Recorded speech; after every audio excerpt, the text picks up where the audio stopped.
से छलके प्यार ओ बाबा, नैनों से छलके प्यार। पाए है सुख संसार ओ बाबा, पाए है सुख संसार। निर्मल निर्मल किरणें आती, भालते हैं सौभाग्य सजाती। तिलक लगाती सदा विजय का, शक्ति अनोखी है भर जाती। प्यार से रहे निहारो बाबा, प्यार से रहे निहार। नैनों से छलके प्यार ओ बाबा, नैनों से छलके प्यार। ओम शांति।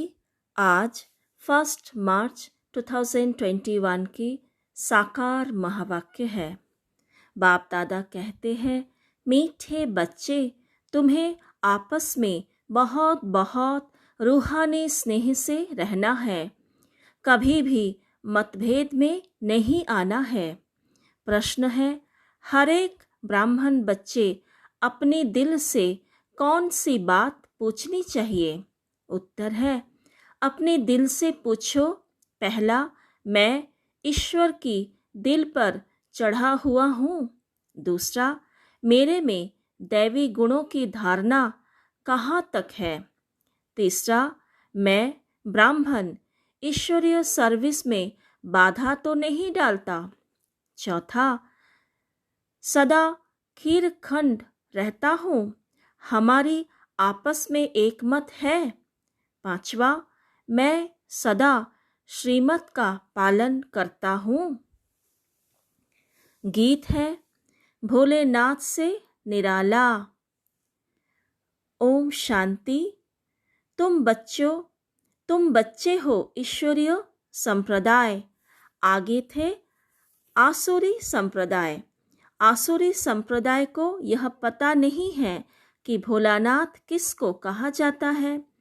यह भी नहीं जानते कि शिव शंकर अलग अलग है। वह शंकर देवता है, शिव बाप है। कुछ भी नहीं जानते हैं। अब तुम हो ईश्वरीय संप्रदाय अथवा ईश्वरीय फैमिली। वह है आसुरी फैमिली रावण की। कितना फर्क है।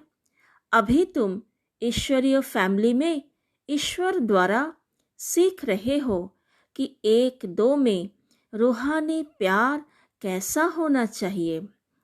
एक दो में ब्राह्मण कुल में यह रूहानी प्यार यहाँ से भरना है।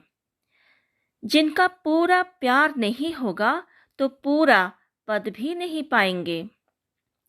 वहाँ तो है ही एक धर्म, एक राज्य, आपस में कोई झगड़ा नहीं होता। वह माना सतयुग में। यहाँ तो राजाई है नहीं।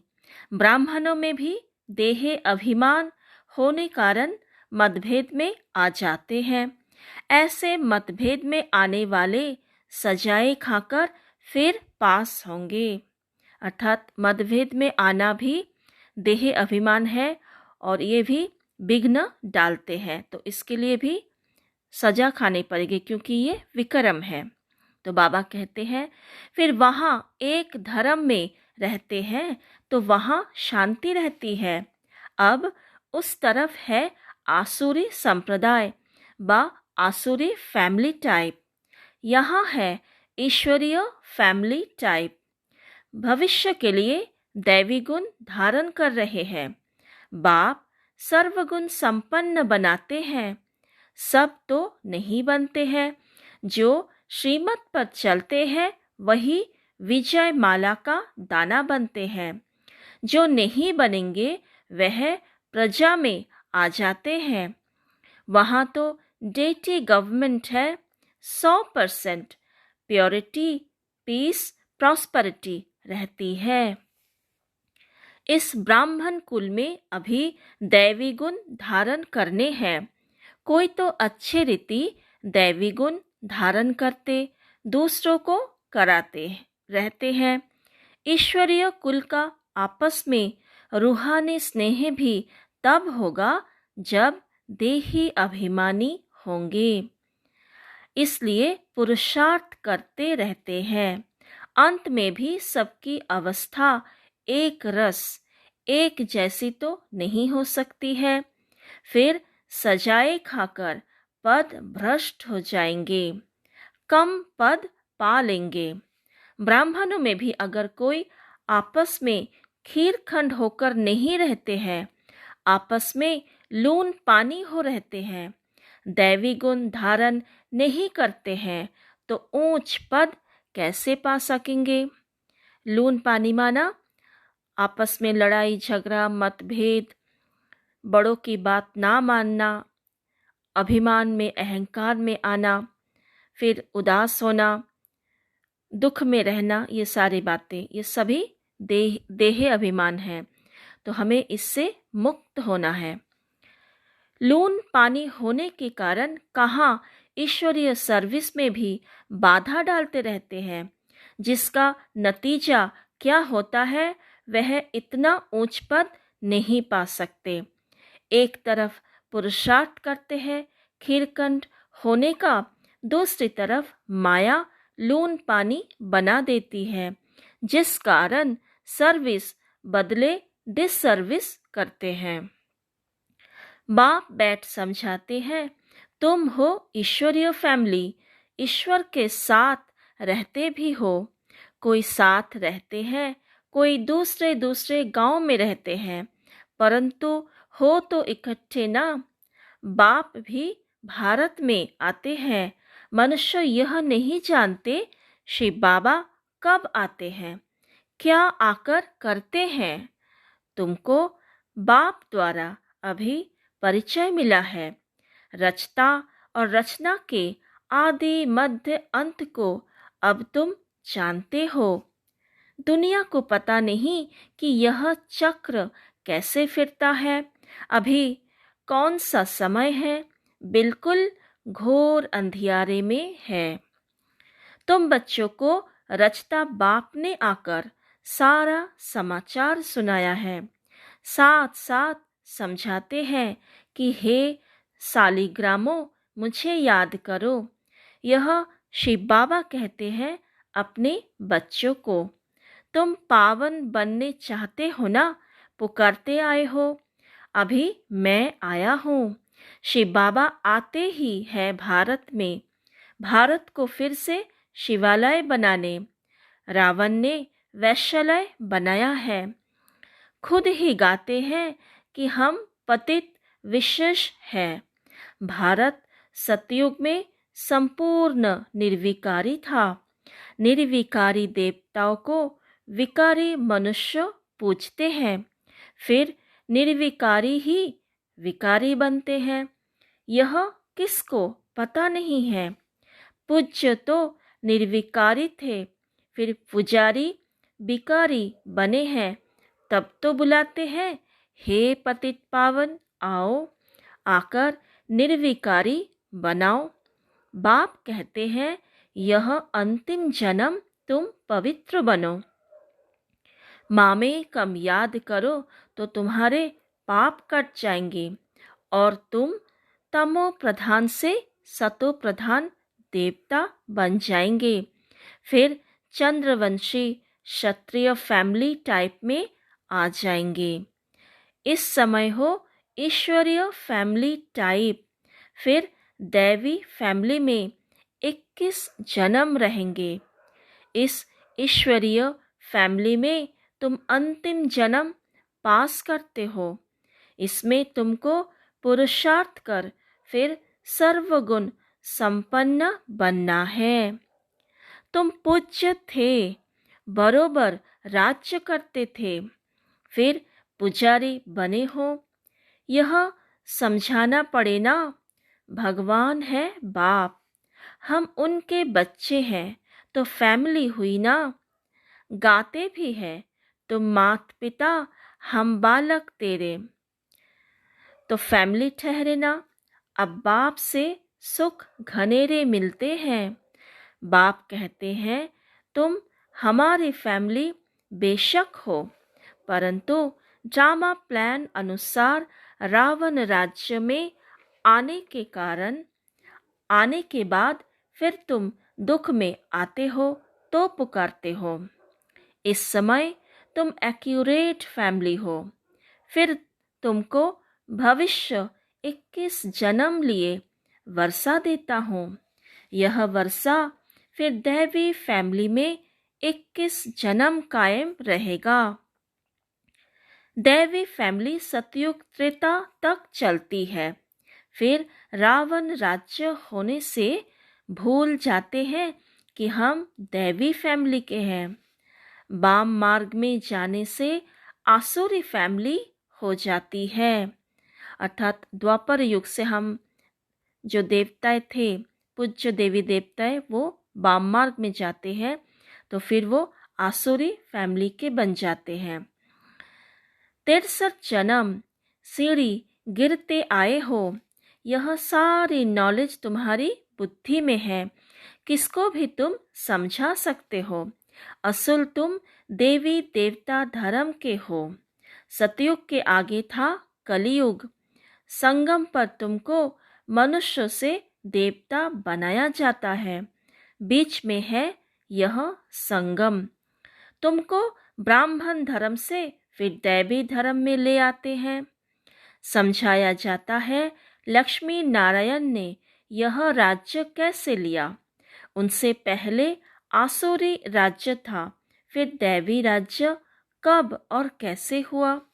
बाप कहते हैं कल्प कल्प संगम पर आकर तुमको ब्राह्मण, देवता, क्षत्रिय धर्म में ले आते हैं। यह है भगवान की फैमिली। सब कहते हैं गॉड फादर, परंतु बाप को ना जानने के कारण निधन के बन गए हैं। इसलिए बाप आते हैं घोर अंधियारे से सोजरा करने। सोजरा माना रोशनी, दिन। अब स्वर्ग स्थापन हो रहा है। तुम बच्चे पढ़ रहे हो, दैवी गुण धारण कर रहे हो, यह भी मालूम होना चाहिए। शिव जयंती मनाते हैं। शिव जयंती के बाद फिर क्या होगा? जरूर दैवी राज्य की जयंती हुई होगी ना। हेवनली गॉड फादर हेवन की स्थापना करने हेवन में तो नहीं आएंगे। कहते हैं मैं हेल और हेवन के बीच में संगम पर आता हूँ। हेल माना नरक और हेवन माना स्वर्ग। फिर बाबा कहते हैं शिवरात्रि कहते हैं ना, तो रात में मैं आता हूँ। यह तुम बच्चे समझ सकते हो। जो समझते हैं वह औरों को भी धारण कराते हैं। दिल पर भी वह चढ़ते हैं जो मनसा वाचा कर्मना सर्विस पर तत्पर रहते हैं। जैसे जैसे सर्विस उतना दिल पर चढ़ते हैं।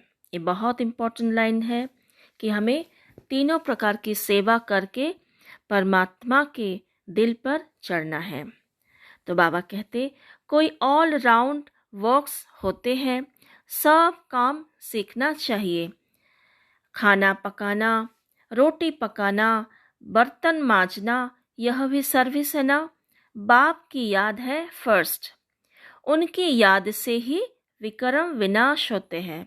अर्थात पहला कर्म है बाबा को याद करना, फिर बाकी सारे कर्म हमें सीखना होगा।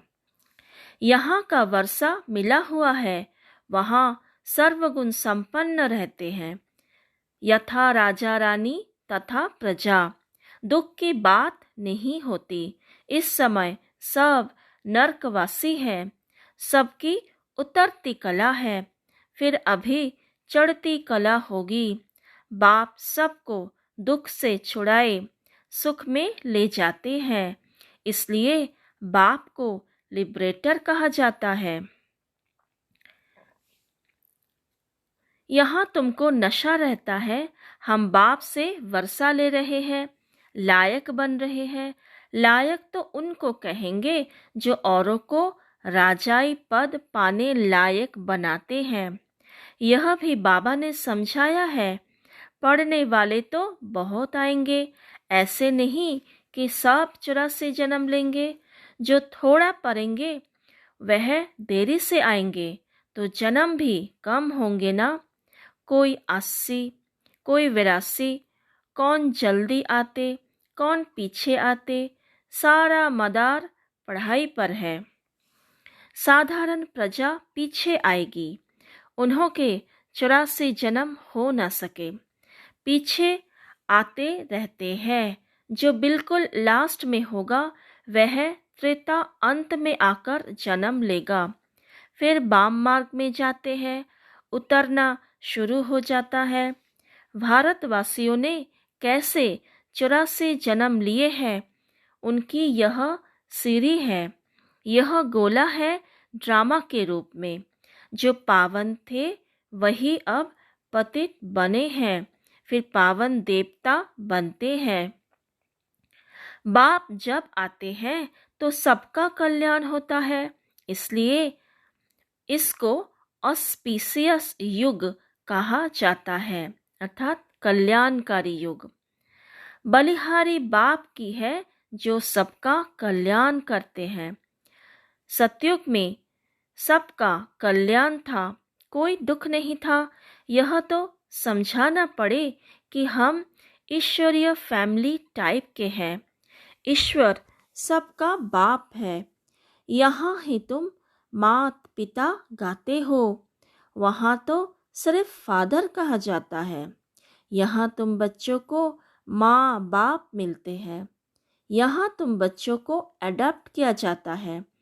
फादर क्रिएटर है तो मदद भी होगी,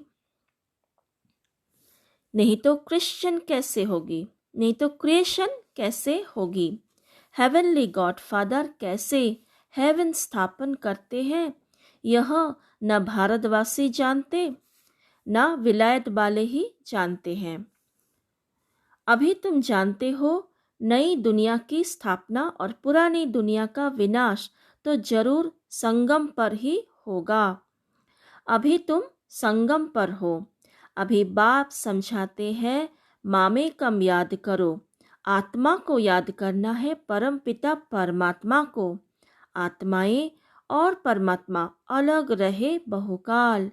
सुंदर मेला कहाँ होगा, सुंदर मेला जरूर यहाँ ही होगा। परमात्मा बाप यहाँ आते हैं, इसको कहा जाता है कल्याणकारी सुंदर मेला।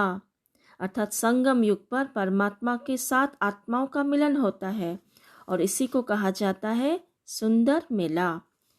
बाबा कहते जीवन मुक्ति का वर्षा सबको देते हैं, जीवन बंध से छूट जाते हैं। शांति धाम तो सब जाएंगे, फिर जब आते हैं तो सतो प्रधान रहते हैं। धर्म स्थापन अर्थ आते हैं। नीचे जब उनकी जनसंख्या बढ़े तब राजाई के लिए पुरुषार्थ करे, तब तक कोई झगड़ा आदि नहीं रहता। सतो प्रधान से रजो में जब आते हैं तब लड़ाई झगड़ा शुरू करते हैं। पहले सुख फिर दुख, अब बिल्कुल ही दुर्गति को पाए हुए हैं। इस कलयुगी दुनिया का विनाश, फिर सत्युगी दुनिया की स्थापना होनी है। विष्णुपुरी की स्थापना कर रहे हैं ब्रह्मा द्वारा। जो जैसा पुरुषार्थ करते हैं उस अनुसार विष्णुपुरी में आकर प्रारब्ध पाते हैं। यह समझने की बहुत अच्छी अच्छी बातें हैं। इस समय तुम बच्चों को बहुत खुशी होनी चाहिए कि हम ईश्वर से भविष्य 21 जन्मों का वर्षा पा रहे हैं। जितना पुरुषार्थ कर अपने को एक्यूरेट बनाएंगे, तुम्हें एक्यूरेट बनना है। घड़ी भी लीवर और सिलेंडर होती है ना, लीवर बहुत एक्यूरेट होती है। बच्चों में कोई एक्यूरेट बन जाते हैं, कोई अनएक्यूरेट हो जाते हैं तो कम पद हो जाता है। पुरुषार्थ करके एक्यूरेट बनना चाहिए।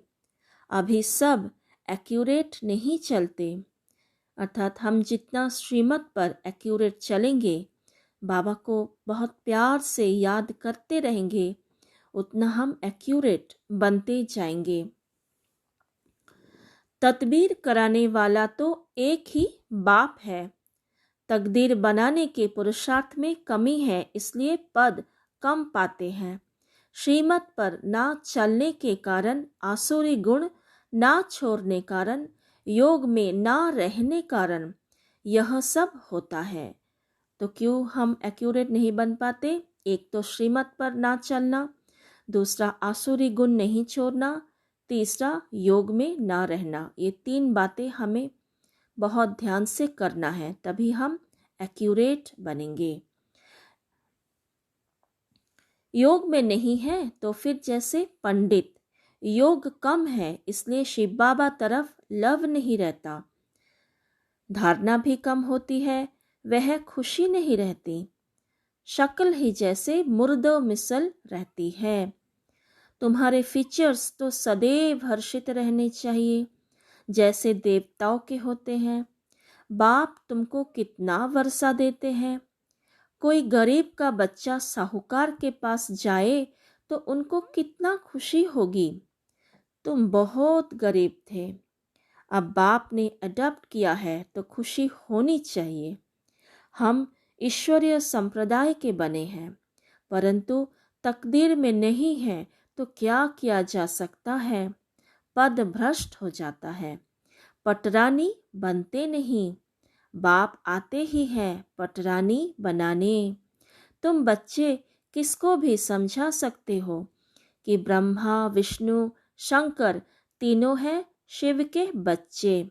भारत को फिर से स्वर्ग बनाते हैं ब्रह्मा द्वारा, शंकर द्वारा पुरानी दुनिया का विनाश होता है।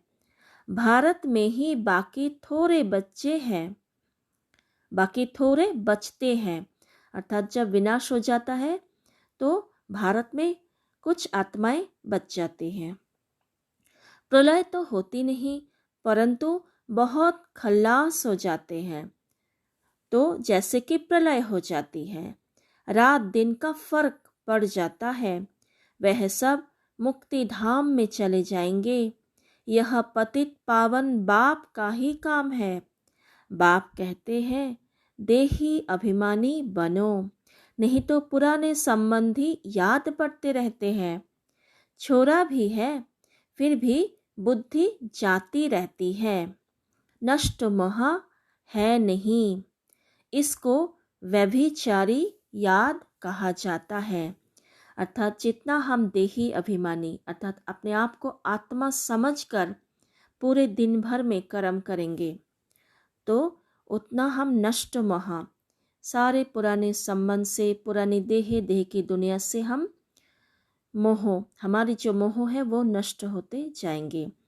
और बाबा कहते हैं अगर लौकिक संबंध को याद करते हैं, ज़्यादा बुद्धि चली जाती है इधर उधर, तो उसको अव्यभिचारी याद नहीं कहेंगे, उसको व्यभिचारी याद कहा जाता है।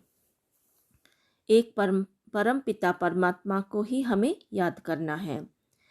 सदगति को पा न सके क्योंकि दुर्गति वालों को याद करते रहते हैं। अच्छा, मीठे मीठे सिकिलधे बच्चों प्रति मात पिता बाप दादा का याद प्यार और गुड मॉर्निंग। रूहानी बाप के रूहानी बच्चों को नमस्ते। हम रूहानी बच्चों की रूहानी मात पिता बाप दादा को गुड मॉर्निंग, याद प्यार और नमस्ते। शुक्रिया बाबा। धारणा के लिए मुख्य सार। फर्स्ट पॉइंट, बाप दादा के दिल पर चढ़ने के लिए मनसा वाचा कर्मणा सेवा करनी है। एक्यूरेट और ऑलराउंडर बनना है। सेकंड पॉइंट, ऐसा देही अभिमानी बनना है जो कोई भी पुराने संबंधी याद न आए। आपस में बहुत बहुत रूहानी प्यार से रहना है, लून पानी नहीं होना है। वरदान। सदा साथ के अनुभव द्वारा मेहनत की अविद्या कराने वाले अतीन्द्रिय सुख व आनंद स्वरूप भव।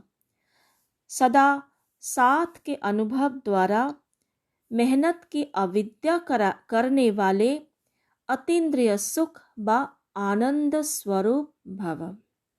जैसे बच्चा अगर बाप की गोदी में है तो उसे थकावट नहीं होती। अपने पाँव से चले तो थकेगा भी, रोएगा भी।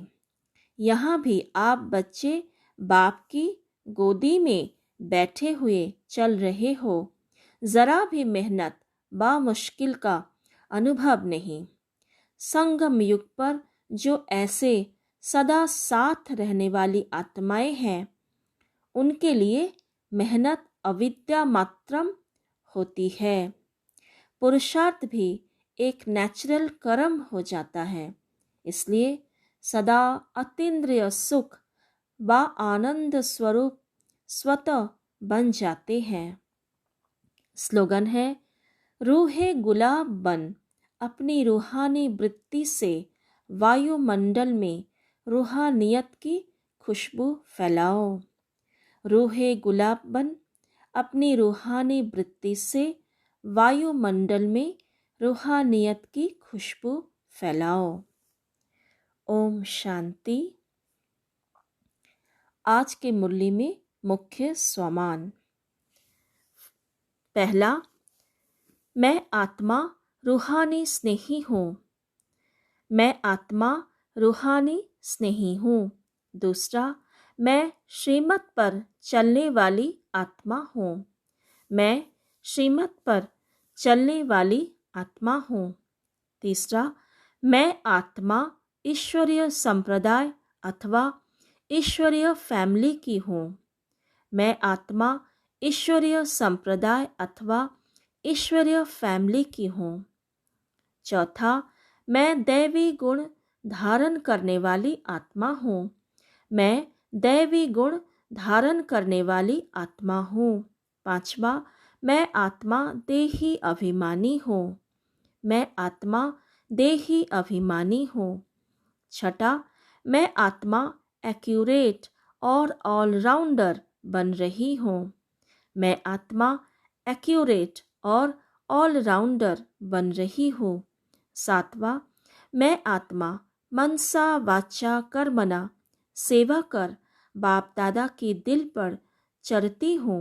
मैं आत्मा मनसा वाचा कर्मणा सेवा कर बाप दादा की दिल पर चढ़ती हूँ।